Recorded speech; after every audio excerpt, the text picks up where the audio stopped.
और फिर आप इस संसार के झूठे प्रपंच में आ जाओगे।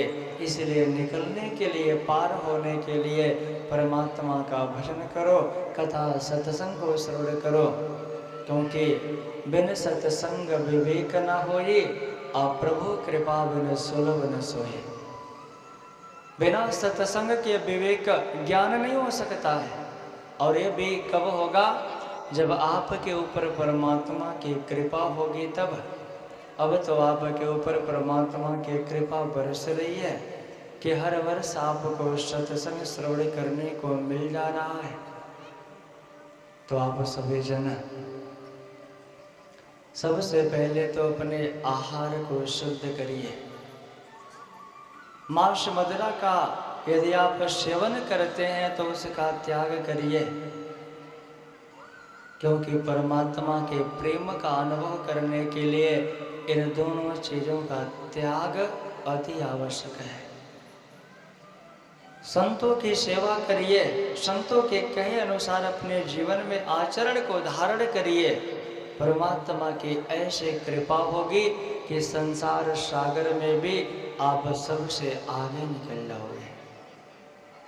भगवान अपने भक्तों के ऊपर जब प्रसन्न होते हैं ना, तो लोक और परलोक दोनों सुखों को उनको प्रदान करते हैं। इसलिए सत्यता के साथ परमात्मा के चरणों में अपनी भक्ति बनाए रखें और संसार के सारे कार्यों को तन के द्वारा करते रहें।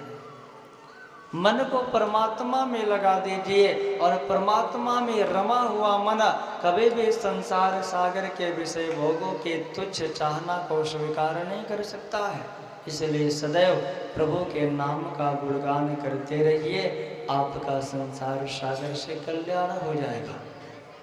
श्री सुखदेव जी महाराज राजा परीक्षित से कहते हैं कि परीक्षित, जीव की जब परम गति होती है, परम आनंद का अनुभव करता है, तब वो कहीं जाकर के रास लीला में प्रवेश कर पाता है।